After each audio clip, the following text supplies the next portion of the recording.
Bapak Ibu Saudara sekalian, firman Tuhan yang akan saya bagikan hari ini, judulnya adalah Win Your Spiritual Battle, atau menangkan peperangan rohanimu. Nah, hari ini saya akan bicara tentang realita peperangan rohani. Apakah Anda sadar bahwa di dalam hidup saudara, di dalam kehidupan di sekeliling kita, dan khususnya di dalam dunia di mana kita ada saat ini, sungguh-sungguh terjadi yang namanya peperangan. Mungkin yang kita baca adalah peperangan-peperangan yang ada di Ukraina, yang ada di Timur Tengah, atau di belahan dunia yang lain. Yaitu peperangan-peperangan secara jasmani. Tapi saya mau yakinkan saudara bahwa seringkali di balik peperangan jasmani, di balik peperangan di dalam keluarga, di balik kekisruan yang terjadi dan Anda alami di dalam keluarga saudara, di dalam kelompok sel, dalam pekerjaan, dalam keuangan, sudah seringkali itu ada yang namanya peperangan rohani. Ya, dari mana kita tahu? Karena firman Tuhan yang mengajarkan kepada kita. Ayo kita lihat terlebih dahulu di Lukas pasalnya yang ke-13 ayat 10 sampai 13. Ditulis begini. Pada suatu kali Yesus sedang mengajar dalam salah satu rumah ibadat pada hari Sabat. Di situ ada seorang perempuan yang telah 18 tahun, apa yang terjadi? Dirasuk roh. Nah, mari kita lihat. Jadi dia masalah sesungguhnya akarnya adalah dirasuk roh. Tapi mari lihat akibatnya apa dirasuk roh itu. Jadi Anda harus ngerti dirasuk roh itu tidak selalu akibatnya kita manifestasi gimana. Nah, mari kita lihat. Dirasuk roh sehingga ia sakit sampai bungkuk punggungnya dan tidak dapat berdiri lagi dengan tegak. Ayat 12. Ketika Yesus melihat perempuan itu, ia memanggil dia dan berkata kepadanya, "Hai ibu, penyakitmu telah sembuh." Lalu ia meletakkan tangannya atas perempuan itu dan seketika itu juga berdirilah perempuan itu dan memuliakan Allah. Jadi di dalam kisah ini saudara tahu bahwa penyakit yang diderita oleh perempuan itu bukan karena masalah jasmani, tapi karena dirasuk roh. Itu sebabnya ketika Yesus berdoa dan melayani perempuan itu, ya, seketika roh jahatnya pergi dan perempuan itu sembuh. Tadinya bungkuk. Tadinya dipijat kayak gimana pun gak bisa. Diurut, dikasih balsam, dibawa ke tabib, dibawa kemana-mana. Nothing happen. Gak ada kesembuhan terjadi. Dokter gak tahu bagaimana menangani masalah itu. Tetapi ketika Yesus mulai berdoa, kuasa Allah mulai bekerja, setannya dihardik dan pergi, kesembuhan terjadi. Hari ini kesembuhan terjadi dalam tubuh saudara. Kemenangan terjadi dalam keluarga saudara.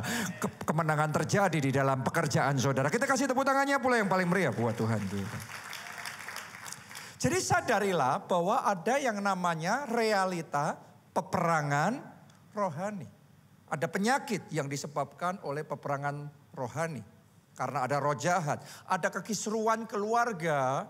Ada pertengkaran antara suami istri yang bisa disebabkan oleh peperangan rohani. Ada stagnasi di dalam karir, di dalam pekerjaan, di dalam proyek, di dalam keuangan yang bisa disebabkan oleh peperangan rohani. Nah, saya tidak ngomong bahwa semua masalah kita karena peperangan rohani.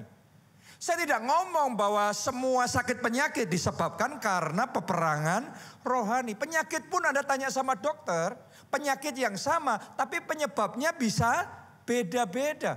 Jadi bisa saja penyebab A menyebabkan sakit itu, penyebab B menyebabkan sakit itu, penyebab C.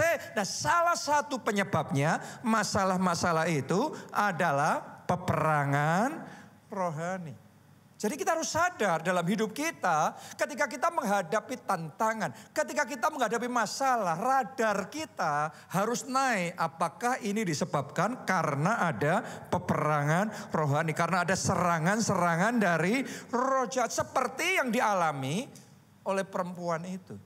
Sebagian orang mungkin merasa, apa iya? Karena yang namanya peperangan roh itu tidak kelihatan dengan mata jasmani. Benar yang Anda katakan, tapi sadarilah satu hal, bahwa tidak semua yang tidak kelihatan itu nggak ada. Benar apa tidak? Ya, virus, Anda pernah ngelihat virus? Nggak ngelihat, tapi virusnya ada. Anda pernah ngelihat listrik? Nggak ngelihat kan listrik, tetapi dampaknya kerasa nih secara jasmani. Sekarang listrik ini bisa menghidupkan AC, bisa menghidupkan lampu, bisa memakai speaker dan lain sebagainya. Sehingga ibadah kita terbantu. Walaupun gak kelihatan bukan berarti tidak ada.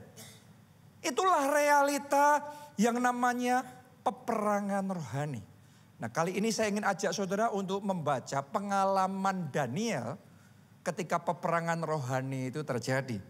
Kita baca ya, Daniel 10 ayatnya yang ke-12 sampai ayat yang ke-13. Ditulis begini. Lalu katanya kepadaku, janganlah takut Daniel, sebab telah didengarkan perkataanmu. Sejak hari pertama engkau berniat untuk mendapat pengertian dan untuk merendahkan dirimu di hadapan Allahmu. Dan aku datang oleh karena perkataanmu itu. Jadi Daniel berdoa dan berseru sama Tuhan. Seketika dia berdoa dalam roh, Tuhan sudah memerintahkan malaikatnya datang untuk membawa jawaban doa buat Daniel. Jadi dalam roh itu sudah terjadi. Tapi mari kita lihat ayat yang ke-13. Sesuatu nih. Ya, ditulis begini. Pemimpin kerajaan orang Persia, ini dalam roh saudaraku ya, berdiri 21 hari lamanya menentang aku. Menentang malaikat yang diutus oleh Tuhan untuk membawa jawaban doa itu. Tetapi kemudian Mikael, salah seorang dari pemimpin-pemimpin terkemuka, datang menolong aku. Dan aku meninggalkan dia di sana berhadapan dengan raja-raja orang Persia. Jadi ternyata malaikat yang dikirim oleh Tuhan untuk membawa jawaban doa itu terhenti di tengah jalan karena terjadi yang namanya peperangan rohani. Ada roh-roh jahat, ada penguasa-penghulu di udara yang merintangi malaikat itu nyampe ke Daniel untuk membawa jawaban doa. Jadi buat Daniel dia berdoa, tapi kok jawaban doa belum ada ya. Dia berjuang tetapi kok stuck ya. Tetapi kok gak ada breakthrough ya. Tetapi kok ke situ aja ya. Gak ada terobosan khusus ya. Dia gak ngelihat apa-apa dengan mata jasmaninya. Tapi ternyata di balik itu dalam alam roh peperangan yang besar sedang terjadi. Anda harus ngerti. Kadang-kadang dalam hidup kita juga sama. Anda sudah berdoa. Anda sudah berjuang. Anda sudah melakukan semua yang Anda bisa lakukan, akan tetapi seolah-olah membentur tembok. Seolah-olah nggak peduli seberapapun banyak yang Anda sudah berdoa, seberapapun maksimalnya usaha saudara, tetapi tidak ada terobosan, tidak ada kemenangan. Bukan karena Anda malas, bukan karena Anda nggak berdoa, bukan karena engkau kurang berjuang. Berjuang sudah. Berpikir dengan hikmat sudah, melakukan semua yang benar, taktiknya juga benar, sudah semuanya. Akan tetapi tetap stuck di situ. Tanpa kita sadari ternyata ada yang namanya peperangan rohani. Yang luar biasa adalah Daniel tidak menyerah. Dia tetap berdoa, walaupun stuck dia tetap berjuang, dia tetap berdoa, dia tetap percaya. Dan di situ sampai di satu titik Tuhan kirimkan bala bantuan. Tuhan kirimkan malaikat yang lain. Penghulu malaikat. Namanya Mikael. Untuk berhadapan. Mengambil alih peperangan rohani itu. Sehingga malaikat utusan Tuhan. Yang tadinya tertahan. Sekarang bisa melanjutkan perjalanannya. Dan kemudian Daniel terima jawaban doanya. Doa saya hari ini sesuatu dalam roh terjadi. Sehingga Anda terima jawaban doa, terima mujizat, terima keajaiban, terima kelegaan dan kelepasan yang besar dalam hidup saudara. Tepuk tangannya, pula yang paling meriah buat Tuhan kita. Efesus 6 ayatnya yang ke-12. Alkitab yang ngomong begini. Karena perjuangan kita bukanlah melawan darah dan daging. Tetapi melawan pemerintah-pemerintah. Melawan penguasa-penguasa.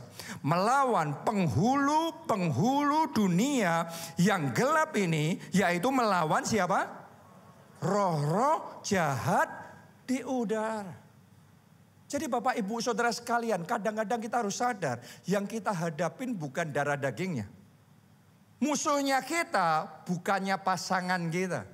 Bukannya suami saudara, bukannya istri saudara. Tapi seringkali ini ada iblis yang adu domba. Ada iblis yang gosok sana, gosok sini.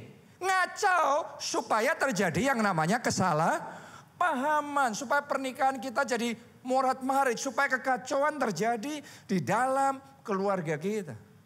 Ada saja yang dia lakukan untuk berusaha mengacaukan. Jadi hari ini mari kita sadari bahwa keluarga kita bukan musuh kita. Bahwa orang tua kita bukan musuh kita. Teman kita bukan musuh kita. Tetapi roh-roh jahat di udara. Saya berdoa saat ini juga di dalam nama Yesus. Semua roh-roh jahat di udara yang sedang melancarkan serangannya kepada saudara. Saat ini juga dalam nama Yesus dihancurkan.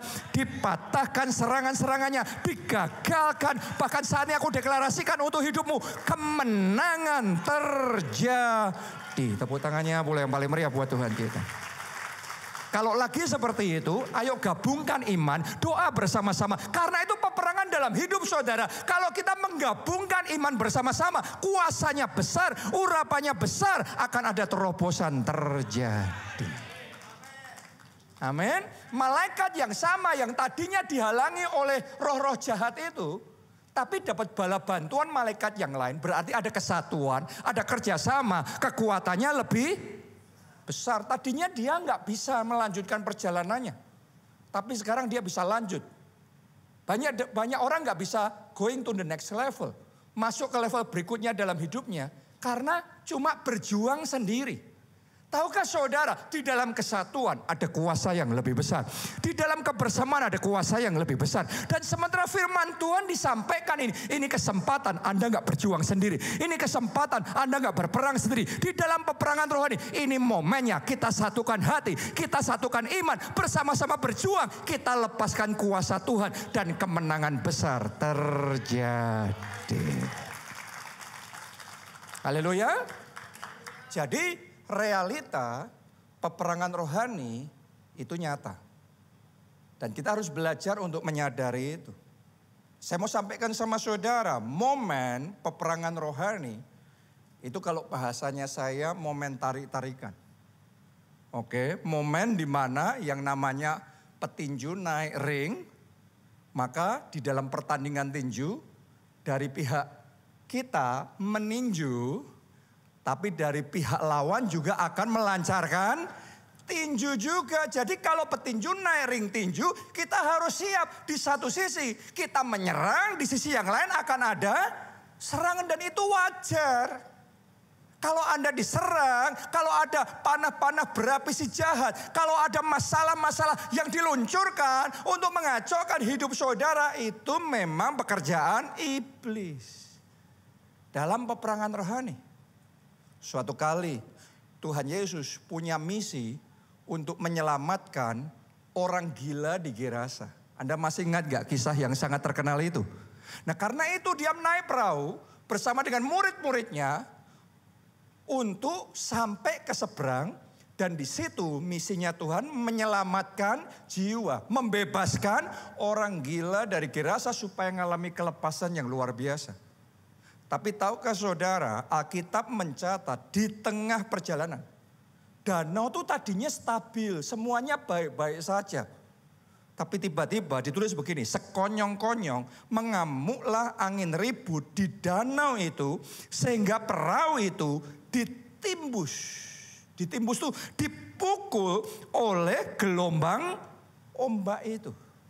Tadinya baik-baik saja. Harusnya perjalanan juga lancar, nggak ada masalah apa-apa. Tapi tiba-tiba ngamuk nih Taufan. Tiba-tiba ada pukulan. Tiba-tiba ada gelombang. Tiba-tiba akan terjadi yang namanya serangan yang bisa membinasakan mereka.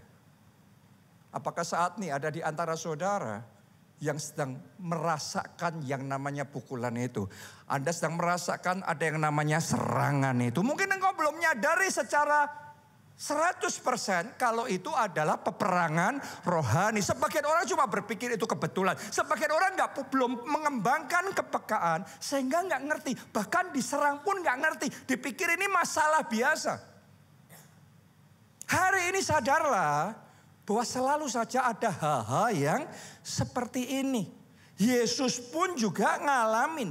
Dia punya misi untuk memberitakan Injil. Dia punya misi untuk menyelamatkan jiwa. Tetapi serangan terjadi. Tapi luar biasa. Di dalam peperangan walaupun diserang bukan berarti kalah. Kalau kita diserang berdiri teguh di dalam iman. Kita bangkit dan gunakan kuasa Allah. Seperti Yesus bangkit dan menghardik Taufan itu. Sehingga teduh. Sehingga mereka selamat sampai di perjalanan. Dan orang gila di Gerasa itu pun diselamatkan. Doa saya Anda diselamatkan. Doa saya keluarga saudara diselamatkan. Doa saya pasangan saudara, orang tua saudara, anak saudara juga diselamatkan. Memang di dalam usaha kita untuk menyelamatkan jiwa-jiwa. Mungkin Anda sedang berjuang untuk membawa keluargamu datang kepada Yesus. Berjuang untuk membawa teman-teman saudara supaya bisa dipertobatkan dan diselamatkan. Kadang-kadang usaha seperti itu dari pihak kita niatnya baik, menyelamatkan jiwa. Tapi dari pihak kuasa kegelapan, mereka akan melakukan segala cara untuk berusaha menghentikan. Di satu sisi Anda punya maksud baik, yaitu Anda dapat rema dari Tuhan. Anda dapat visi di dalam hidup saudara, dalam pekerjaan, dalam keuangan. Anda punya visi yang besar dan luar biasa. Anda berjuang untuk mencapai visi. Buat Anda itu seperti kayak take over, merebut tanah perjanjian. Tapi jangan lupa, waktu bangsa Israel mau merebut tanah perjanjian gak lancar. Selalu ada perang. Siapa yang mau setiap janji Tuhan tergenapi dalam hidup saudara? Boleh lambaikan tangan saudara. Siapa yang mau setiap tanah perjanjian dari Tuhan Anda bisa dapatkan dalam hidup saudara? Tapi tahu gak suatu bangsa Israel untuk dapat Yeriko itu harus perang loh. Anda baca, apakah Yeriko langsung nyampe sendiri, dapat sendiri? Begitu mereka masuk langsung dapat sendiri? Yeriko untuk mereka dapatkan harus perang. Wilayah berikutnya mana itu? Ai. Ai untuk mereka dapatkan perang enggak? Perang. Daerah mana di tanah perjanjian yang mereka enggak perang? Setiap wilayah terjadi peperangan. Banyak orang mau naik level, tapi enggak banyak orang siap perang roh. Saya mau yakinkan sama saudara, kalau Anda mau dibawa Tuhan from glory to glory. Anda mau di dalam Yesus jadi pemenang, bahkan lebih dari pemenang. Banyak orang Kristen ngomongnya amin, tapi nggak sadar untuk jadi pemenang ada musuh yang harus kita kalahkan. Untuk dibawa dari kemuliaan ke kemuliaan yang lebih besar, akan ada tantangan-tantangan yang lebih besar yang harus kita hadapi. Yesus pun menghadapi tantangan. Siapa kita? Nggak ada yang namanya tantangan. Saya bacakan Yosua 6 ayat yang pertama. Kali ini saya baca di dalam Alkitab versi bahasa Indonesia masa kini. Tulis begini. Di kota Yeriko, lihat nih. Yosua mau masuk nih. Dia mau ngambil janji Tuhan nih. Dia mengaminkan amin. Janji Tuhan tergenapi amin. Kesembuhan terjadi amin. Pemulihan keluarga terjadi amin. Aku dan seisi keluargaku semuanya diselamatkan amin. Begitu dia mau ngeklaim janji Tuhan itu. Dia mau masuk ke Yeriko. Ditulis di kota Yeriko. Pintu-pintu gerbang sudah dijaga ketat dan ditutup rapat-rapat. Supaya orang Israel tidak dapat masuk. Tidak seorang pun diperbolehkan masuk atau keluar kota itu. Mungkin itu yang Anda alami saat ini, Anda nggak bisa masuk-masuk. Anda stagnan terus, Anda berusaha ngegolin tender itu, proyek itu, gagal terus. Kalau Anda belum bisa masuk seperti bangsa Israel, bukan berarti Yeriko nggak Tuhan kasih sama saudara. Itu adalah bagian dari perjuangan. Itu adalah bagian dari peperangan rohani. Itu adalah bagian di mana kita harus berdiri teguh dalam iman. Dan terus berjuang, ngerti bagaimana untuk berperang di dalam secara rohani. Sehingga kita bisa merebut kemenangan. Dan setiap janji Tuhan tergenapi.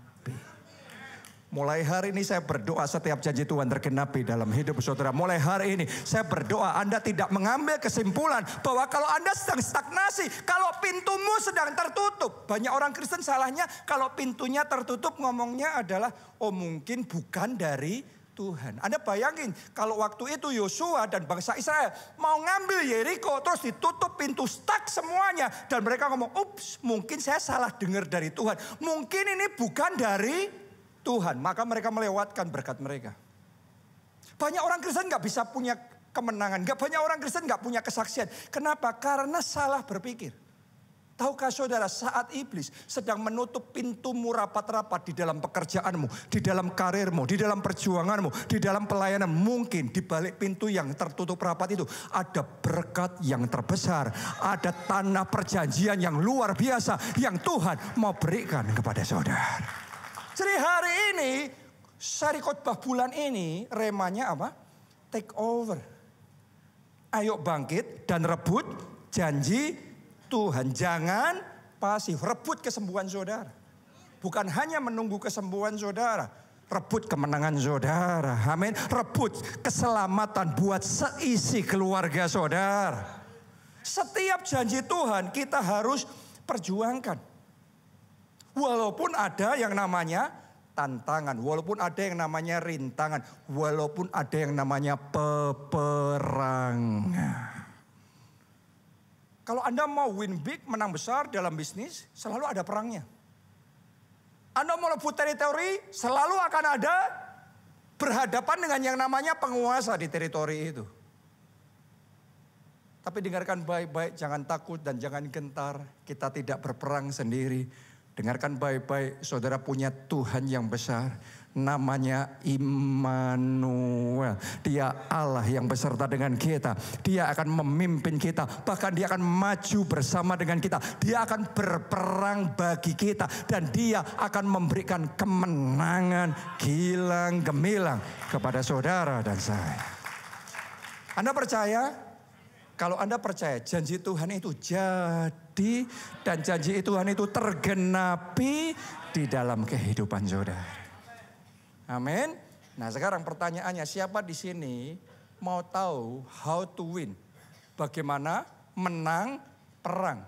Banyak orang Kristen hanya believe, hanya percaya bahwa kita bisa menang. Tapi nggak tahu cara untuk menang. Cara untuk menekuk musuh, cara untuk membalikkan keadaan, dan cara untuk merebut kemenangan dengan paksa. Kemenangan terus direbut dengan paksa. Yeriko tidak menyerah sendiri, itu direbut paksa saudaraku. Gak mau buka pintu, temboknya diambrolin semua. Itu caranya Tuhan berperang. Benar apa tidak? Emangnya cuma diketuk-ketuk terus? Ketuklah, pintu dibukakan. Amin, ada pintu yang diketuk, pintunya dibuka. Tapi kalau nggak dibuka, diambrolin semuanya. Itu caranya Tuhan berperang. Anda baca itu. Di AI, caranya Tuhan berperang pakai strategi, pakai siasat. Jadi kita harus tahu how to win. Siap semuanya? Belajar bagaimana untuk bisa menang di dalam peperangan. Kunci untuk memenangkan peperangan. Kita baca dulu Efesus 6 ayat 10 sampai 13. Akhirnya hendaklah kamu kuat di dalam Tuhan, di dalam kekuatan kuasanya. Semuanya katakan aku harus kuat. Ayo dengan iman dan mantap dari hati sudah katakan aku harus kuat. Bahkan yang kedua apa? Kenakanlah seluruh perlengkapan senjata Allah supaya kamu dapat bertahan melawan tipu muslihat iblis. Jadi kalau perang itu, iblis itu punya panah berapi, punya tipu muslihat, punya serangan-serangan. Dan untuk Anda bisa bertahan harus kenakan selengkap perlengkapan senjata Allah.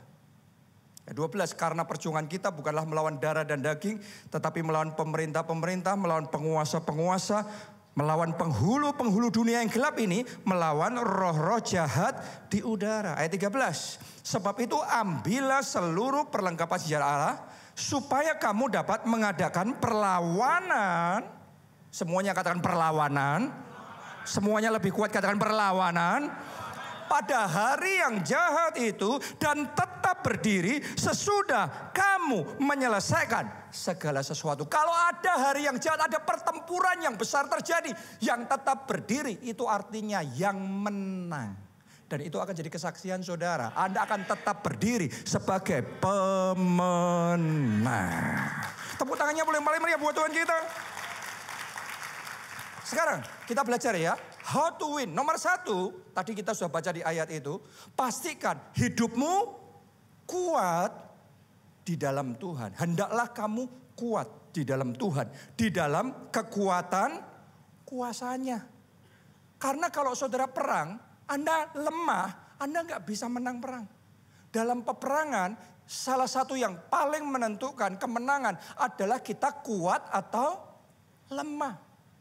Mungkin Anda ngomong tapi saya lemah. Secara keuangan saya lemah, secara koneksi saya lemah, secara pengalaman dan lain sebagainya. Tapi yang pertama saya mau sampaikan sama saudara, kita harus kuat di dalam Tuhan.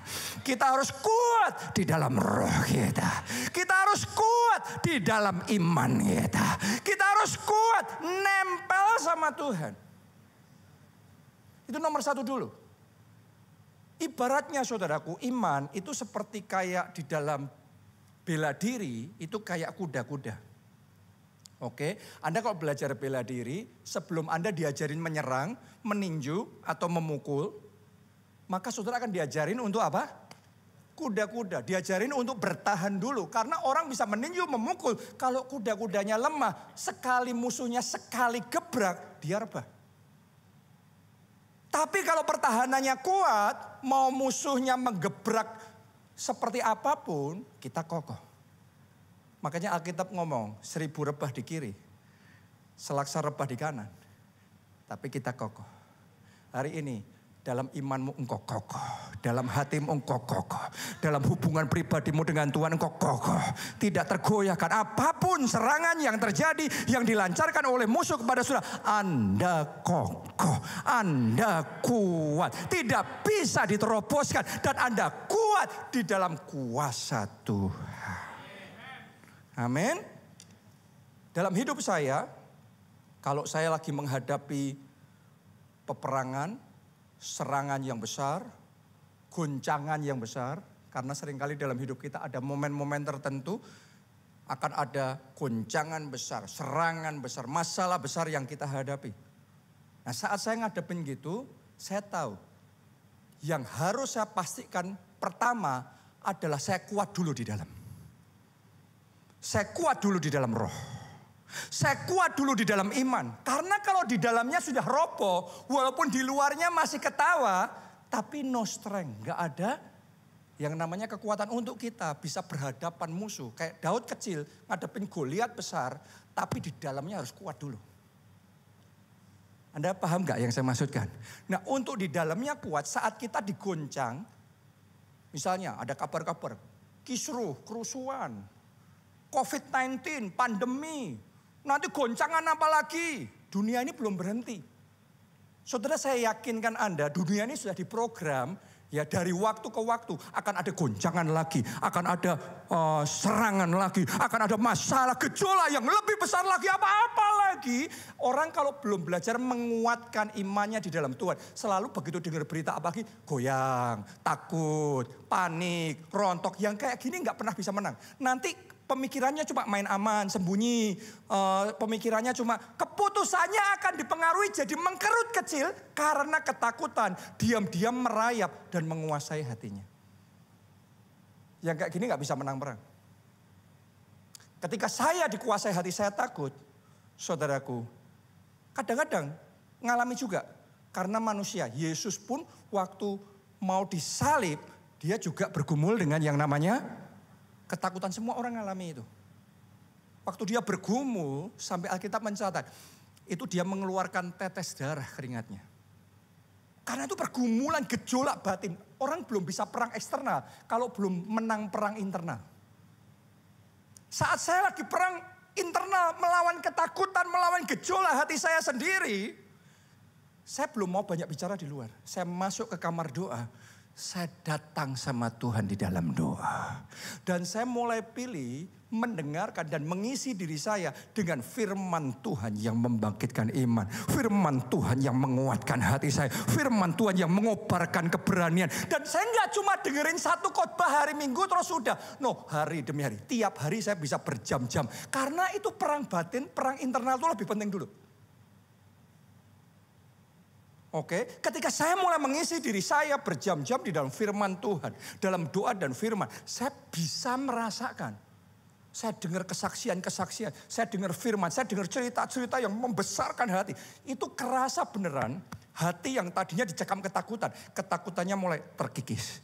Ketakutannya mulai terpotong, ketakutannya mulai terpangkas. Sampai di satu titik, tiba-tiba ada ledakan iman. Tiba-tiba ada keberanian yang baru. Tiba-tiba ada kekuatan yang luar biasa. Tiba-tiba ada pengurapan yang segar. Yang saya terima, itu momen saya menang di dalam. Itu momen saya menang dalam iman. Itu momen saya menang dalam peperangan roh. Dan saya siap untuk maju berperang dengan kekuatan kuasa Roh Kudus. Jadi hari ini saya ingin ajak saudara, kalau Anda sedang menghadapi peperangan eksternal, pastikan Anda menang dalam hatinya dulu.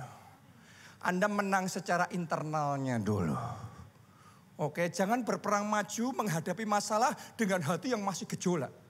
Orang kalau mau menghadapi masalah eksternal, tapi di dalam hatinya masih resah, takut, khawatir, belum menang di sini. Anda baru maju sedikit aja, nanti tiba-tiba intimidasi lagi, tiba-tiba dengar berita apa lagi, langsung panik itu sembunyi itu. Karena belum menang perang internal. Jadi hari ini saya ajak saudara, firman Tuhan ngomong kepada kita semua, hendaklah kamu kuat di dalam Tuhan, di dalam kekuatan kuasanya. Hendak yang lemah berkata aku kuat. Hendaklah yang tidak berdaya berkata aku pahlawan. Siapa pahlawan-pahlawan Tuhan di tempat ini?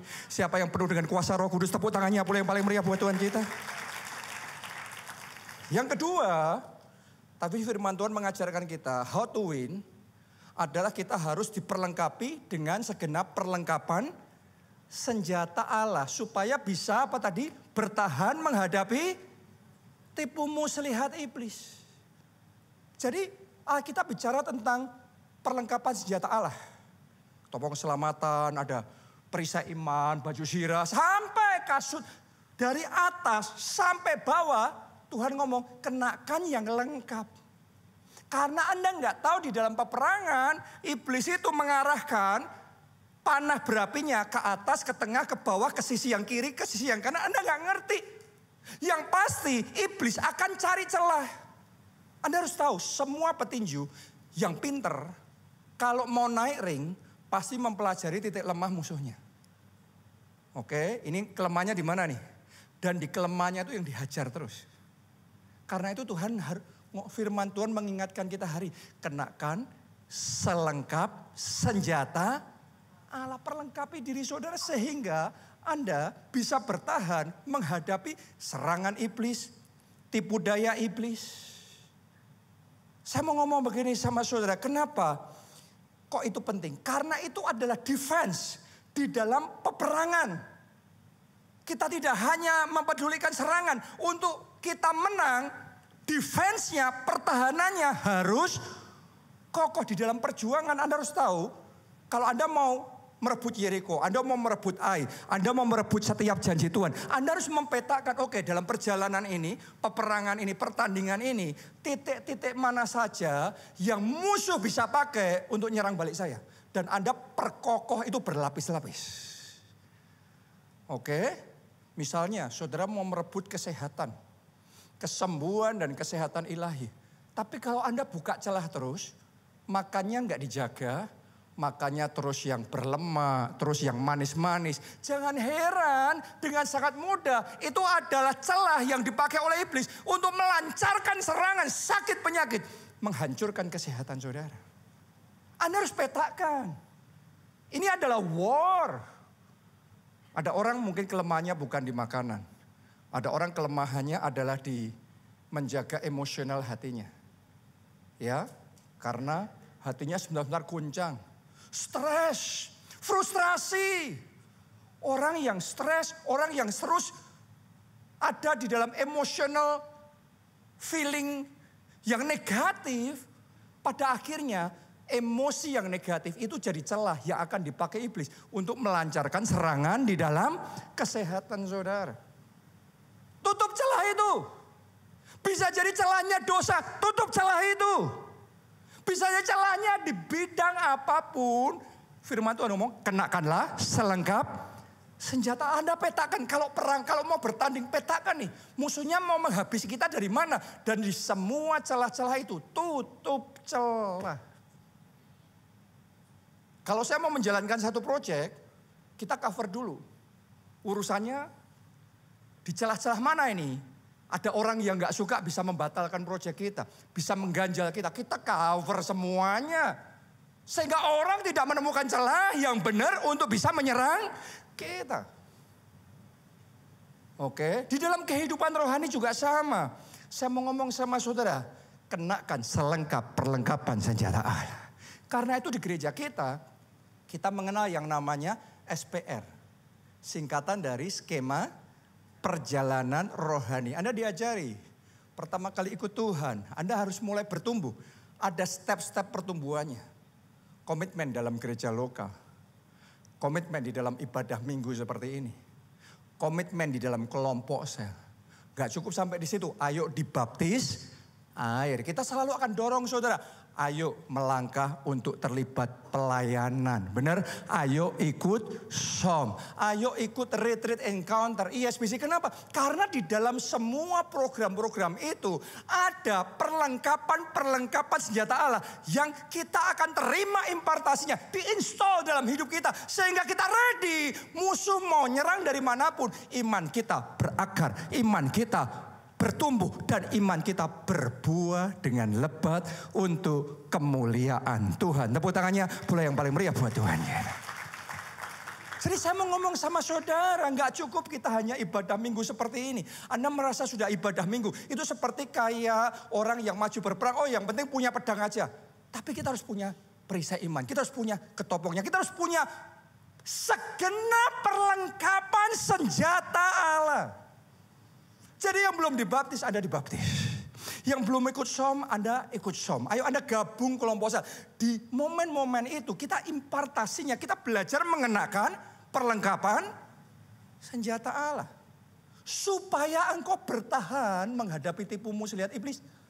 Di akhir zaman iblis akan melancarkan tipu muslihat untuk merobohkan orang percaya. Tapi saya percaya jemaat keluarga Allah yang ada di tempat ini. Anda yang mengikuti secara online, Anda akan tetap kokoh. Anda bisa mematahkan serangan iblis, tipu muslihat iblis. Dan Anda jadi pemenang. Tepuk tangannya yang paling meriah buat Tuhan kita. Amin. Jadi yang pertama apa? Jadilah kuat di dalam Tuhan, di dalam kekuatan kuasanya. Yang kedua, untuk menang perang harus apa? Defense-nya kuat.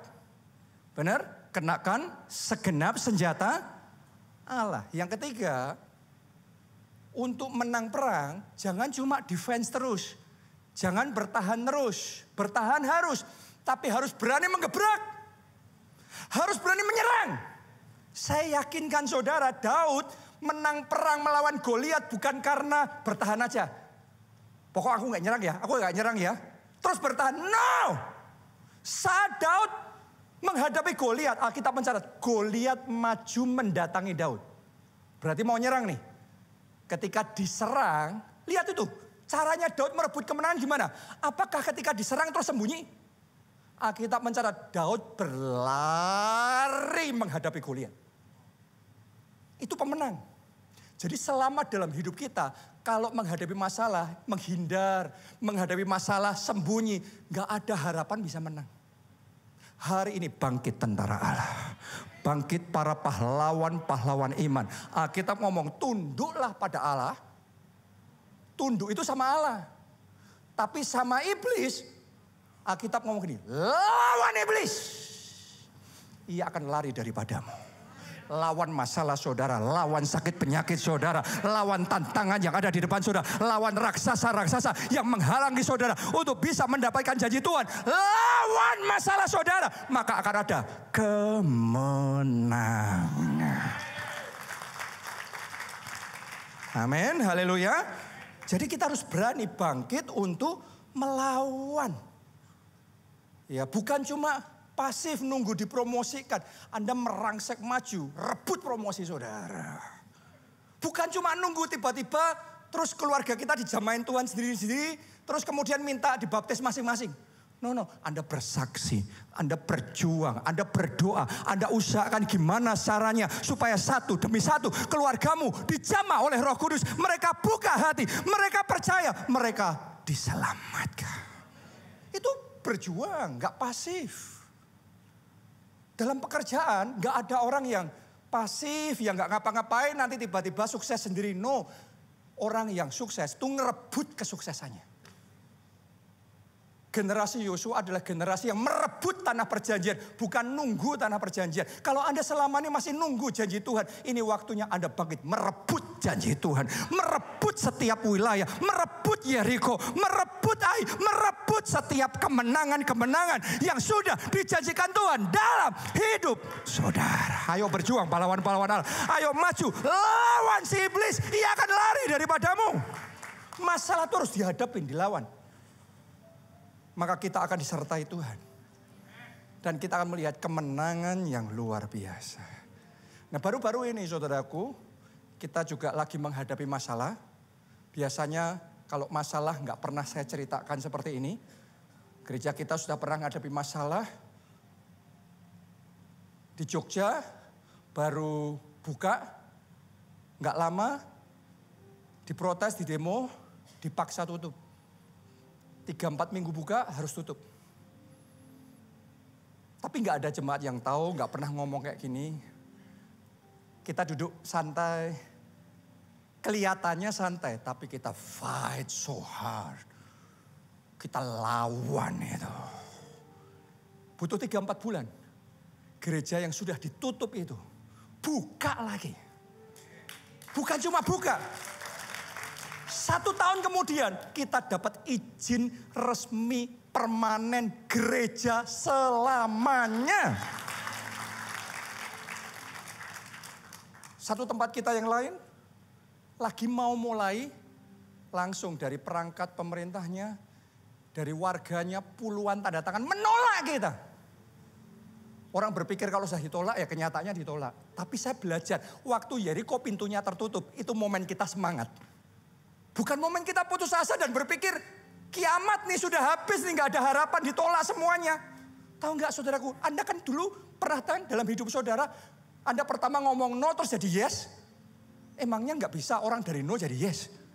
Bisa. Itu pintu yang sudah dikunci rapat-rapat bisa dibuka kembali. Dan kita berjuang. Butuh waktu memang. Kita berjuang dan oleh anugerah Tuhan, tempat yang tadinya ditutup itu dibuka kembali. Dan kemuliaan hanya bagi Tuhan. Nah, biasanya kalau kita ngadepin kayak gitu, kita hadepin sendiri. Karena kita bisa handle sendiri. Tapi kali ini dari pihak lawan, ini membombardir di sosial media sehingga urusannya jadi terbuka nih. Pembangunan Bukit Doa Holy Land tiba-tiba dikirimin surat keputusan dari bupati untuk menunda pembangunan itu. Dan ini terbuka karena sudah nyampe di mana-mana. Karena itu saya pikir hari ini saya sampaikan sama saudara. Awalnya sebelum memulai pembangunan itu, saya sudah ngerti urusan kayak gini pasti ada tantangan kan? Oh ini Indonesia. Jadi kita ngurus semua prosedurnya rapet. Kita cover semua celah yang bisa dipakai oleh musuh. prosedurnya kita ikuti semuanya sampai perizinannya dapat dan itu resmi. Dan dengan dasar hukum yang benar, yang kuat, kita mulai pembangunan dan hampir 2 tahun. Ini hampir selesai. Itu dari pihak pemerintah sudah bolak-balik datang sidak di lokasi proyek kita. Dan semuanya menyatakan sudah betul. Tidak ada kesalahan. Jadi tidak ditemukan salah sama sekali. Seperti Daniel mau dicari-cari salahnya, nggak ketemu salahnya. Oke? Akhirnya seperti biasanya, dilakukan tekanan-tekanan yang nggak benar dan memanfaatkan kisruh berapa minggu yang lalu, gejolak Indonesia besar sekali akhir Agustus yang lalu. Anda ingat nggak? Masih, kan belum lama. Manfaatkan momentum itu untuk menekan sehingga akhirnya tiba-tiba PBG, izin resmi yang kita sudah dapat tiba-tiba dikirimin surat dari bupatinya untuk ditunda sementara pembangunannya. Terus kelompok ini saudaraku nggak puas hanya menunda pembangunan Holy Land.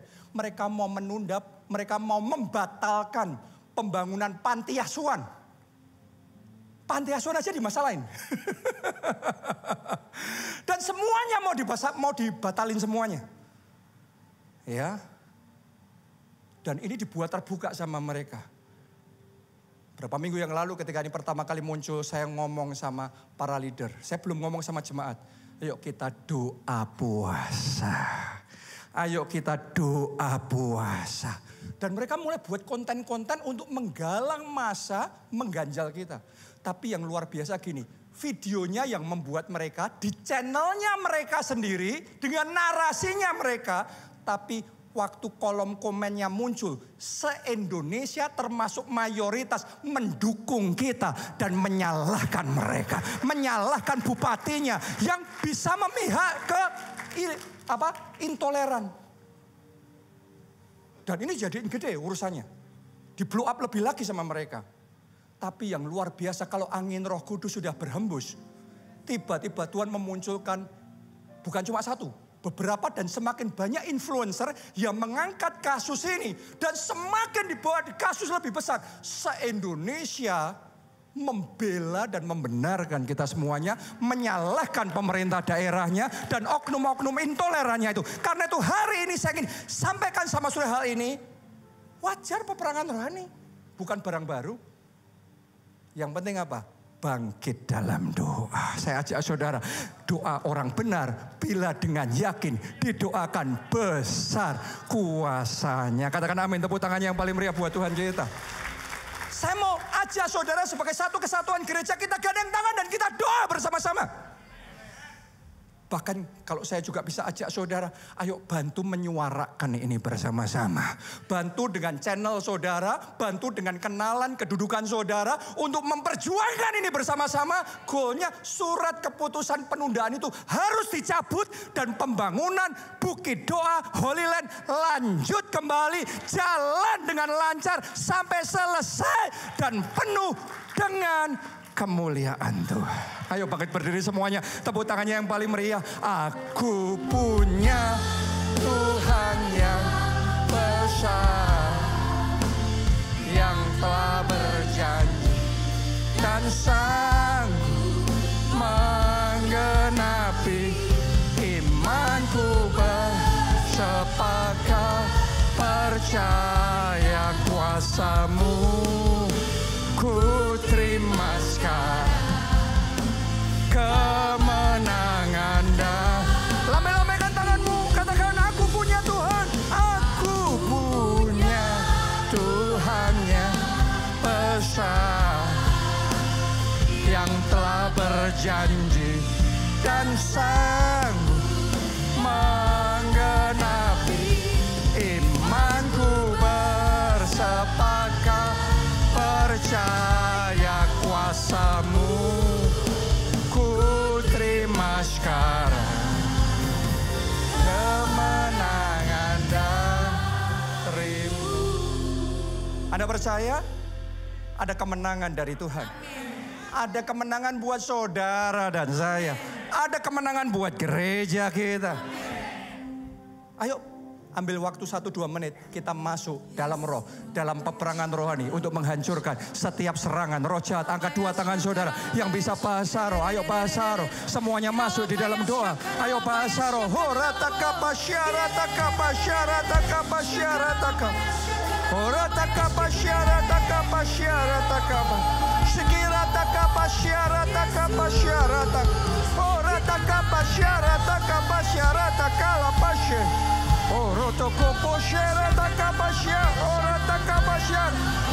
Saat ini dengan iman kami masuk dalam peperangan rohani. Oleh kuasa Tuhan kami deklarasikan sakit penyakit dihancurkan. Setiap serangan roh jahat dipatahkan. Setiap panah berapi dari musuh yang ditujukan untuk menggagalkan dan menghancurkan kita, saat ini aku deklarasikan di dalam nama Yesus berbalik, berbalik, berbalik kepada pengirimnya di dalam nama Tuhan Yesus Kristus.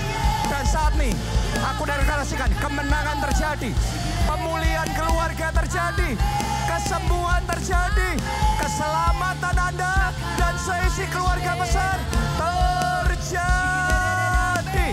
Mujizat pembalikan terjadi.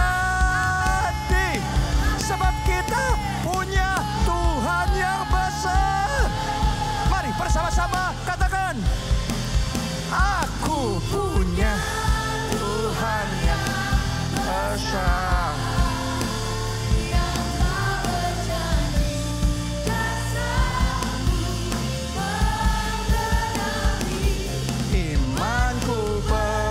Sepakat percaya kuasa-Mu, ku terima sekarang kemenangan darimu. Imanku bersepakat percaya kuasa-Mu, ku terima sekarang kemenangan darimu. Yang terakhir, mari katakan, imanku bersepakat